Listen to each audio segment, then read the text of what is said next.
अस्सलामु अलैकुम वरहमतुल्लाहि वबरकातुहू।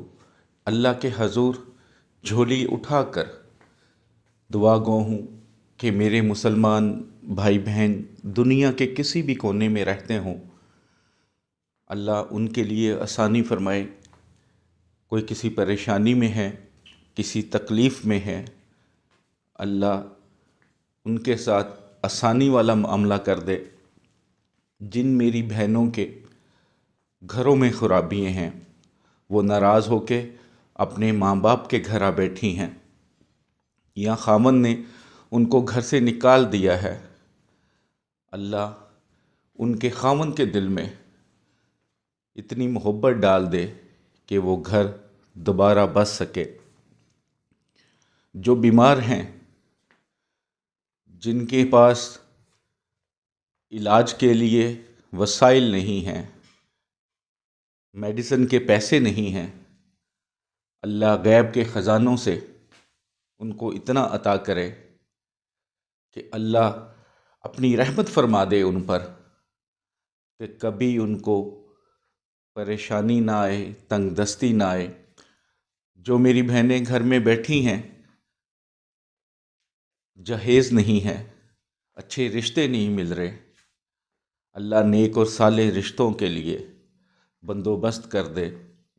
मेरे प्यारे वतन की खैर कर दे, इसमें बसने वालों की खैर कर दे। अल्लाह हमें ऐसे हुक्मरान अता फरमाए जो अपनों का नहीं, पूरे पाकिस्तान का सोचे। आमीन सुम्मा आमीन। आज जो आपकी खिदमत में वजीफ़ा लेकर आया हूँ, बेसिकली ये 3 वजीफ़े हैं। अगर कोई दुश्मन है जिसने आपको तंग कर दिया है, आप चाहते हैं कि वो पागल हो जाए, आपकी जान छोड़ दे, तब भी आप ये वजीफ़ा करें, तादाद में फ़र्क होगा सिर्फ। या आप चाहते हैं कोई दुश्मन है जिसने आपके साथ ज़्यादती की है, आपकी इज्जत को उछाला है, आप चाहते हैं कि वो सबके सामने आपसे माफ़ी मांगे, या आपने किसी की ज़ुबान बंदी करनी है, कोई आपके ख़िलाफ़ हर वक्त बोलता है, आप चाहते हैं कि वो आपके ख़िलाफ़ बोलना बंद कर दे, तब भी इस वजीफ़े को गौर से सुनिएगा, नोट कर लीजिएगा और पूरे यकीन से इस वजीफ़े को करें। इंशाअल्लाह ताला आपको ज़रूर फ़ायदा होगा। मेरा और आपका रिश्ता एक इतबार का है। अगर उस इतबार में शक है तो फिर वो रिश्ता कमज़ोर है।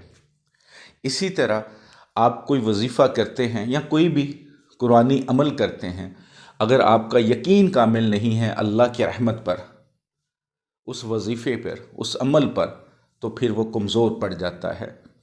तो आप अल्लाह की रहमत पर यकीन रख के कामिल यकीन के साथ इसको करें। इंशाअल्लाह ताला ऐसा हो ही नहीं सकता कि आपको फ़ायदा ना हो। रूहानी इजाज़त के लिए 41 टाइम दुरूद इब्राहिमी पढ़कर कमेंट्स बॉक्स में इंशाअल्लाह लिख दीजिएगा। जिन मेरे भाई बहनों ने अभी तक चैनल को सब्सक्राइब नहीं किया, सब्सक्राइब कर लें। जब बेल का आपको आइकॉन नज़र आता है तो उसमें जो आल का नोटिफिकेशन होता है उसको प्रेस किया करें, ताकि जो नई वीडियो आए उसका नोटिफिकेशन आपको मिल सके। आप उसको करना चाहें करें, ना करना चाहें वीडियो को देखना चाहें देखें, या अमल करना चाहें तो करें, वो आपकी मर्ज़ी, लेकिन नोटिफिकेशन आपको मिल सके। जैसा मैंने शुरू में बताया कि 3 वज़ाइफ बताऊंगा सेम आयत के, जो आपको लिखी हुई नज़र आ रही है। सुम्मुन बुकमुन उमियुन फ़ाहुम ला यर्जिऊन। अगर आप दुश्मनों को पागल करना चाहते हैं, वो 1 है, 2 हैं, 10 हैं, 20 हैं, चाहे 1000 हैं, तो दिन में किसी टाइम और रात इशा के बाद किसी भी टाइम 121 मरतबा आपने ये आयत को पढ़ना है, 121 टाइम। दुरूद इब्राहिम नहीं पढ़ना, बिस्मिल्लाहिर्रहमानिर्रहीम नहीं पढ़नी। बस तसव्वुर करके इसको पढ़ लें।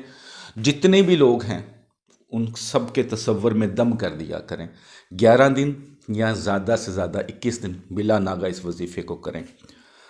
अगर आप चाहते हैं कि जिसने आपके साथ ज़्यादती की है वो आपसे माफ़ी मांगे, معافی مانگنے پر مجبور ہو جائے تو پھر آپ ہر نماز کے بعد 21 ٹائم پڑھیں گے. اول آخر 3 بار درود پاک، بسم اللہ الرحمن الرحیم ایک بار پڑھ لیں، اس کے بعد اول آخر 3 بار درود پاک، اور 21 ٹائم یہ آیت پڑھ لیں. اسی طرح آپ کسی کی زبان بند کرنا چاہتے ہیں، آپ چاہتے ہیں کہ آپ کے خلاف جو بولتا ہے یا کوئی لیڈیز بولتی ہے، چاہے وہ ایک ہے یا زیادہ ہیں، وہ زبان بند کر لیں، آپ کے خلاف بولیں نہ. تو ہر نماز کے بعد 19 مرتبہ 19 ٹائم پڑھیں. اول آخر 3 بار درود پاک، ایک بار بسم اللہ الرحمن الرحیم شروع میں پڑھ لیں، اور پڑھ کر جن کی زبان بند کرنی ہے، چاہے وہ ایک ہے، چاہے وہ 2 ہیں، چاہے وہ 10 ہیں، ان کے تصور میں دم کریں. انشاءاللہ ان کی زبان بند ہو جائے گی. اس سارے وظیفے کو آپ نے یا 11 دن کرنا ہے یا 21 دن تک لے کے جانا ہے. انشاءاللہ جس مقصد کے لیے بھی پڑھیں گے فائدہ ہوگا. ایک بار اس ویڈیو کو ضرور شیئر کیجیے گا.